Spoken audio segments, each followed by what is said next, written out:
from Southwest Florida's news source, Fox 40 News at 10. There are no men around here that can stick up for this woman, Jesus Christ!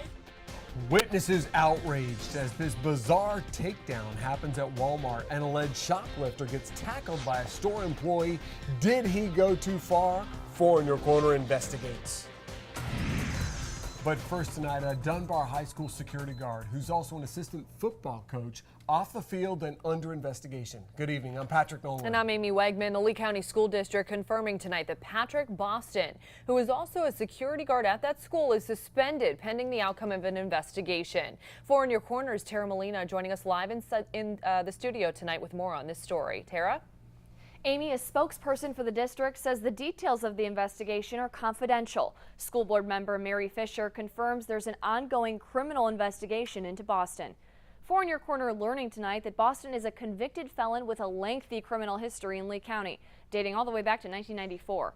Since then, he's been arrested nearly 24 times and charged with several felonies. His arrests include trafficking cocaine, possession of a controlled substance, battery of a pregnant woman, fleeing and eluding, and providing a false name to deputies. His most recent arrest coming 3 years ago for driving on a suspended license. No word on when he started working for Dunbar High School as an employee or coach. We briefly spoke with him at his house this evening, but he had no comment about the investigation. We will continue to stay on top of this developing story and bring you any new information as soon as we get it. Live in the studio, Tara Molina, Fox 4 in Your Corner. The cleanup continues tomorrow morning after twisters touched down in North Florida today. Take a look. The storm system stretching across the state, affecting Southwest Florida too. We'll get to that in just a sec. But 2 tornadoes confirmed near Blountstown. This is just west of Tallahassee. 2 prison employees were hurt in the prison parking lot and several vehicles were damaged. Those storms also moving through our area this evening. Doppler radar picking up some rain right now. And the Storm Patrol's Jim Sign in the Weather Center with the latest. Jim? Yeah, we saw the first of the rain move in late this afternoon, and now there's another area of rain that we're going to be tracking overnight using the power of 4 Doppler radars to show you that it's not just rain. We actually have some thunder and lightning out there too. Now, earlier today, we had an impressive line of showers and thunderstorms in the Gulf, prompting a tornado watch. It was in effect for Lee, Charlotte, and DeSoto counties till 8 o'clock. Well, as the line got closer, it weakened, and they actually canceled that tornado watch early. But now we're dealing with rain, and yes, a little bit of thunder and lightning. There you see it. LaBelle still getting the rain. Lehigh Acres, things getting dry for you, but that is one lightning strike just a little bit east of Lehigh. Not major lightning, but still a little bit of lightning. Then a shower over Fort Myers Beach. That one's going to be moving into South Lee County. Bonita Springs saw the rain earlier, getting a little bit of a break. More rain that's just starting to move into coastal Collier County, but this is what we're most concerned about. This is the rain that's going to be moving in overnight tonight after midnight. Not just rain, but some thunderstorms too. Now, this cool front that's producing the rain that we're looking at right now, it's going to be a factor for us tomorrow. So that front's going to be on the way overnight tonight. It is going to bring us more rain, and then we have some much cooler temperatures to talk about. Weekend offers up a couple of changes. We'll have it all for you coming up here shortly.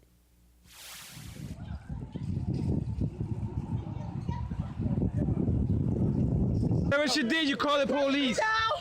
Look what you're doing. You get off of her! Go, ma'am! Let go. Go! She's a human being. Get off of her! Call the police, whatever she did. Whatever she did, call the police. Going too far or just doing his job? That's the question tonight after a Walmart security guard in Southwest Florida is caught on camera tackling a suspected shoplifter. Tonight, Walmart is taking action. 4 in Your Corner investigator Gabrielle Saran has all the details for us. Gabrielle? Amy, it all comes down to this video. The man who recorded it wasn't involved at all, but even he says what unfolded didn't look right. We're going to show you the video to see for yourself and what Walmart is saying about it. I'm going to share this with Fox 4 News because, you know, they're on the people's side. That's what Walmart shopper Carlos Galarza did after recording this fight Friday in the store's 6 Mile Cypress parking lot. Are there no men around here that can stick up for this woman, Jesus Christ? The woman at the center of it is 24-year-old Tamara James, a suspected shoplifter. Deputies say she tried stealing almost $200 in merchandise. Cameras were rolling as Galarza begged the security employee Daniel Bresson to get off the woman. Is he a police officer? No, he's not. No, he won't get off. Oh, you can't do that, sir. That's not right. I don't care what situation it is, whether you're a police officer or a husband. No one should do something like that to a woman. But Bresson kept a hold on James even as she struggled and was exposed. Whatever she did, you call the police. No. Look what you're doing. She was saying, let me go, let me go. She said sexual assault because her pants were up, her dress was up. The tussle ended almost 3 minutes later, but not before another employee stepped in to help. Let it go. Get off of her! But the confrontation came at a cost. James, shown here in her mugshot, was arrested for trespassing and stealing. And Walmart tells Fox 4 that what Bresson did was, quote, handled poorly. He's since been fired. This is not for him to be, manhandling a lady like that. Walmart says employees are trained on how to deal with suspected shoplifters. It says the rule is to not go after them, but to wait for authorities. Tonight, James remains in custody at the Lee County Jail. Gabrielle Saran, Fox 4, in your corner. All right, now that you've seen the video, we want to know, what do you think? Did that security officer from Walmart go too far? Does he deserve to be fired? Or was he justified in his actions? You can voice your view when you give us a call at 206-FOX-4, or you can email us, news@fox4now.com. Smile, you're on Cape Coral's camera. City Council voting tonight to make Cape Coral Police the second force in Southwest Florida to use this new body camera technology on a large scale. Fort Myers was the first. 4 in your corner's Katie Jones live at City Hall explaining why police say this is a win-win for the whole community in the Cape. Katie? Well, these body cameras are very small. They only weigh about a couple of ounces, but police tell me they're going to make a world of difference when it comes to collecting valuable evidence. Capturing crime one camera at a time. We want to be able to document those interactions that occur everywhere else, not just what's in front of the police car. These small devices are what Cape Coral Police Sergeant Dana Costin says could be the solution to some of the department's problems. We're able to show a situation from the point of view of the officer. That can protect the officer from unfounded allegations of misconduct. That can protect an officer from allegations of excessive force. Cape PD has been testing the body cameras for about a year now. They attach to glasses or a connector that officers can wear around their neck and head. 60 cameras will cost about $288,000 over 5 years that Sergeant Costin says will be paid for with federal seizure funds, not taxpayer dollars. He says the devices have the potential of saving the city substantial amounts of money in the future. The use of the taser body cameras could curtail or stop a frivolous lawsuit that could cost the city potentially hundreds of thousands of dollars. The first time you prevent a lawsuit like that from occurring, the units have paid for themselves. There are still some kinks to work out. The police chief telling city council members they need to figure out potential privacy concerns of citizens who aren't part of the crime but happen to be recorded. But all in all, Sergeant Costin says the body cameras give the officers and community an extra layer of security, transparency, and accountability. Not only do citizens tend to behave differently when the cameras are rolling, the police officers do as well. And that ends up being a win-win-win for everybody. The department hopes to start using these body cameras sometime early next year. We are live in Cape Coral tonight. Katie Jones, Fox 4, in your corner. All right, thank you, Katie. How do you feel about the idea of Cape Coral Police wearing body cameras? Good idea, bad idea? Call us 239-206-FOX4 or email us at news@fox4now.com. Also at tonight's Cape Coral Council meeting, city leaders going back and forth about this guy, City Manager John Zerlag, and his contract. His current contract is up in 6 months, and it would be automatically renewed for a year, but a debate heating up tonight over whether he should get a raise. Council ultimately voting to table money talks until a later date. Well, in Fort Myers, City Council continuing to discuss the possibility of expanding a junkyard in the city. Tonight, Council deciding that the possibility of a larger junkyard needs further study, even though both sides of the issue turned out in full force at tonight's meeting. The city says that it needs to look into zoning laws and will visit current junkyards to see how it could be improved. The issue will be brought back up at around the first of the year and is expected to pass. Of course, we'll keep you updated. Going straight to the National Hurricane Center for our information and our nightly Tracking the Tropics segment. Things have been quiet for the last couple of weeks, and as far as any tropical waves in the open waters of the Atlantic, that's laughable right now. The air very, very dry. The only tropical wave that looked interesting about a couple days ago, tropical wave that was in the Caribbean, but even right now in the Caribbean, things are very, very quiet. National Hurricane Center says basically the tropics are quiet right now and should stay quiet through Thursday. Using the power of 4 Doppler radars to track that rain and thunderstorms that are in the Gulf of Mexico moving into southwest Florida. We're getting some of the rain right now. We think it's going to get heavier over the next couple of hours. Complete weather is on the way. It is a popular program made famous by your generosity and the U.S. Marines. But tonight, a Southwest Florida mom has a problem with the agency that handles the registration for Toys for Tots, the Salvation Army. She says she was turned away because of a change in the enrollment process, and she wants to know why. 4 in Your Corner's Tara Molina taking her concerns right to the Salvation Army to get her an answer. For years, Sherry Hill has depended on Toys for Tots to provide for her 2 young kids at Christmas. We're a low-income family, and I'm a single mom, raising a couple of kids by myself. And when she came here to the local Salvation Army to register for the program, she thought she knew what to expect. I've been there for 4 years, and the last 2 years I've only brought my identification because all of my information was already in the system. But there was an unwelcome surprise waiting for her. Yeah, and I waited in line for like a half an hour. I didn't even have a clue that it was going to be different this year. Hill was told to provide info she didn't have to give in the past. But they even asked you to bring like electric bills. And says the Salvation Army worker didn't offer much hope. He was like, if you don't have all this information, you might as well go home. So I took her concerns to Salvation Army officials who offered this explanation. We have started using a different system to track all of our Christmas information. We're using the Homeless Management Information System, which is the same program that we use at our shelter and other agencies in town. She tells me it's going to keep people from double dipping, as in collecting gifts from more than one agency. We were a little stricter this year than in years past, but that's only because we're using the new system and we have to capture this important information to show that the person who's coming for assistance really is in financial need. Especially because so many are in need. We never want to be in a position where we run out of toys and we've helped somebody who didn't really need it. Hill says she does need it and is frustrated she found out on the last day of registration, meaning her family won't get the toys this year. As if they were going to change the system, as they should advertise better to people. Tara Molina, Fox 4 in your corner. Now, Sherry's family and other families who may have missed that deadline for Toys for Tots can still find information on other services provided through the United Way. And if you'd like to donate for the program, you can leave a new unwrapped toy outside near your mailbox or in it on December 6th, and the Postal Service will pick it up and deliver it to the Salvation Army. If you want Tara or another 4 in Your Corner troubleshooter to get you answers, call us 239-206-FOX4 or email news@fox4now.com.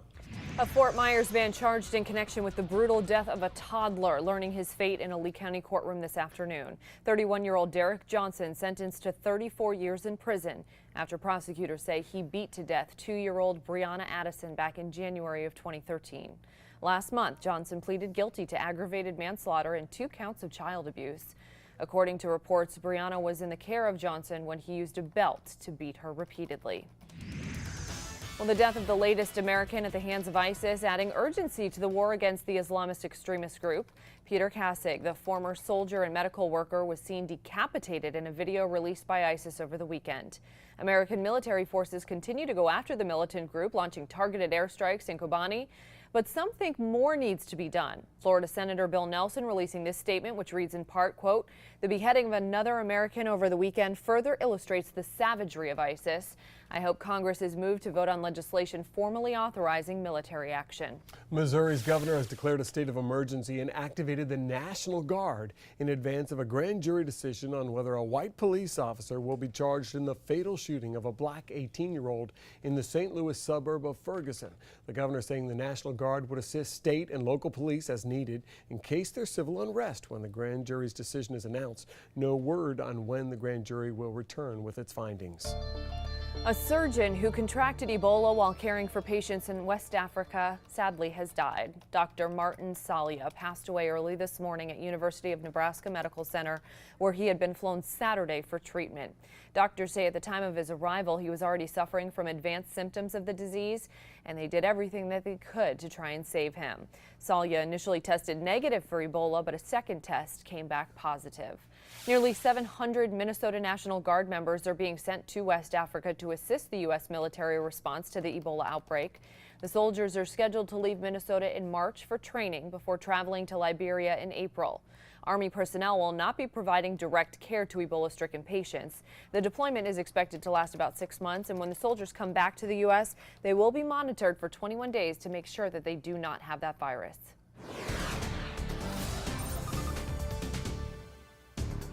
Zoom 10 Skycam giving you a live look at downtown Punta Gorda. That's our camera that's at the Charlotte Harbor Event and Conference Center. Well, at this point, you can see that camera lens is a little bit wet. Well, that's not surprising. We've had rain off and on in Charlotte County for about the last 4 hours. Now, as we go back in time, you're going to see how the clouds really increased as we went through the afternoon. This is your entire afternoon at the La Playa Beach and Golf Resort.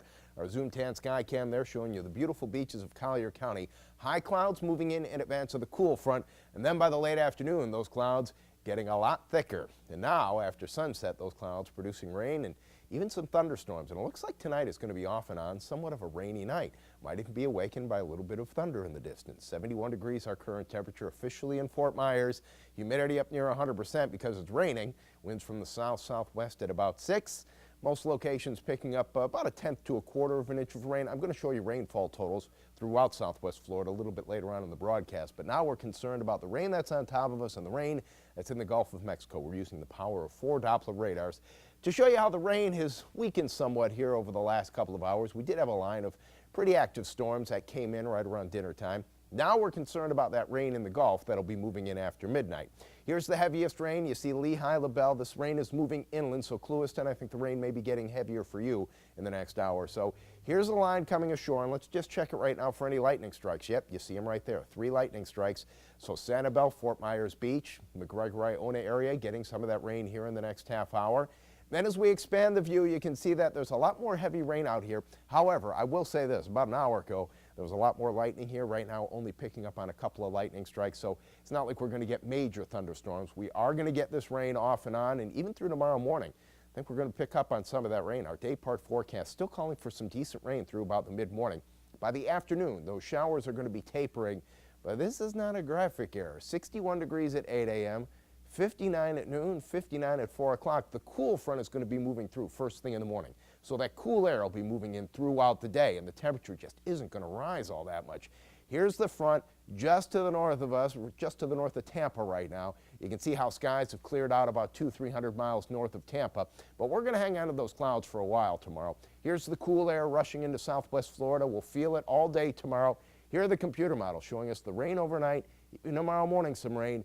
Then by late in the day, we're starting to clear off, but it's going to be a very slow clearing trend. Power of 4 zone forecast, starting with the inland zones, mostly cloudy, scattered rain, especially in the morning for LaBelle, Palmdale, Arcadia, Lakeport. Harbor zones, scattered showers in the morning, but then gradually clearing by the later afternoon for Englewood, Northport, and Rotunda. High temperature only in the mid-60s for the coastal zones, and it's not even going to feel that warm because of that northerly wind. Mostly cloudy. Those showers should be ending by about the mid-afternoon in the coastal zones. And on the beaches, mostly cloudy. Showers gradually ending. Most of the rain falling in the morning on Sanibel, Boca Grande, and Captiva. Forecast for the boaters, including a small craft advisory. That wind will be increasing throughout the day. Generally a northerly wind at 20 knots, seas anywhere from 3 to 5 feet. So tomorrow we see the clouds hang on for a good portion of the day, and then we get cold overnight Tuesday into Wednesday. 49 to start your day Wednesday, then 71 in the afternoon, but there's the warming trend up to 77 on Thursday, and by the weekend, we're back in the mid-80s. Your exclusive fishing forecast right here on Fox 4. The trout, still abundant, still biting. They're moving to the back bays, according to Captain Joe.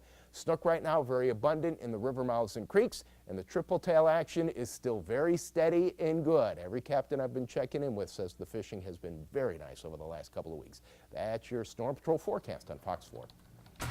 4 in your corner, following some breaking news out of Fort Myers tonight. A vehicle and motor scooter crashed near the intersection of US 41 and South Airport Road. This is right by the Page Field Airport in Fort Myers. Now, right now, we don't have any word on any roadblocks or injuries. We do have a crew headed to that scene right now, so stick with 4 in your corner for the very latest on air and online at fox4now.com. Now, our special report tonight. Have you ever Googled yourself and didn't like what you found? You might be able to change that by altering your digital footprint. Yeah, there are even companies right here in Southwest Florida that can help you change your online reputation and make sure what your friends, family, clients, and employers are clicking on shows the best you. In this 4 in your corner special report, our Sarah Belso shows you that you can create a winning persona on the World Wide Web. According to Google, there were almost 6 billion searches per day in 2013. That's billions of people around the world getting any information they need right at their fingertips, including information about you. But don't worry, there's a way to manage what they're seeing. Names like Ray Rice, My actions that night were totally inexcusable. Rob Ford, Yes, I have smoked crack cocaine. Donald Sterling. It's a terrible mistake, and I'll never do it again. Now synonymous with scandal. And even though the media spotlight won't last, the damage can last forever on the web. In this day and age, we are who Google says we are. And if you don't like what Google says about you, take a deep breath. You can fix it. Public relations expert Chris Spiro says online reputation management is a hot commodity these days, and his firm can help manage your mistakes. And the smartest way to go about doing it is piling all the good news on top of it, so that when people search for you, they get the right income. Spiro's clients include local businesses, doctors, lawyers, and celebrities. And since you can never truly erase something posted online, While you might think you can make it go away, it's there. you can rebuild your digital personality with the help of social media. You'll start checking in at really nice, wholesome places. Every Sunday when you go to church, you're checking in.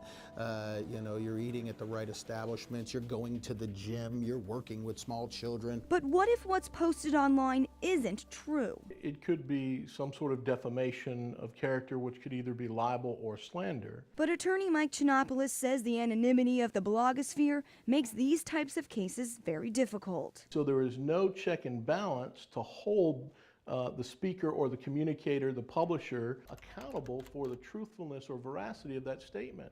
And it's become a real problem. It's harmed many people.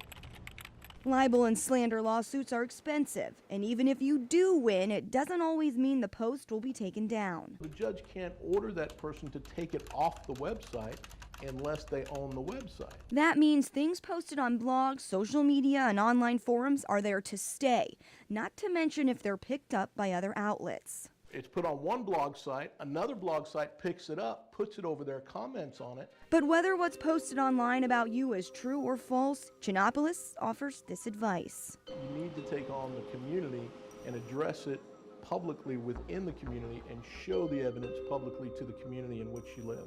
And is that more important than even a lawsuit, you think? I think it is. There are also online sites that can help you manage your digital footprint. For more on those and other resources, just log on to fox4now.com.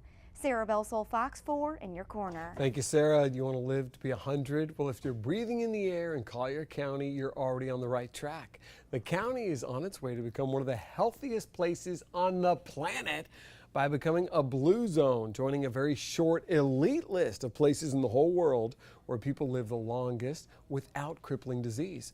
Researchers crisscross the globe and say Collier is a prime spot for longevity, but there is some work to do, and you can play a major role in this global project. We're talking about our children's children living under a tree that we've planted today. You've got some horrible intersections. You've got streets that misbehave totally, You've got some of the worst drivers in America. And I've driven behind some of them. So what will it take for Southwest Florida to become a blue zone? We're going to take you through the plan that's putting Collier County on the map while making you a centenarian. Stay tuned for this special report Wednesday night at 10. Waiting for weed. Why some patients' access to a special form of medical marijuana right here in Florida is being put on hold. Red tide warnings popping up along the coast of Southwest Florida lately. Should beachfront resorts be required to alert travelers of that trouble in the water? Open your doors on Thanksgiving or else. Why stores are being threatened with pricey fines if they don't open for business on Thanksgiving Day. That's next.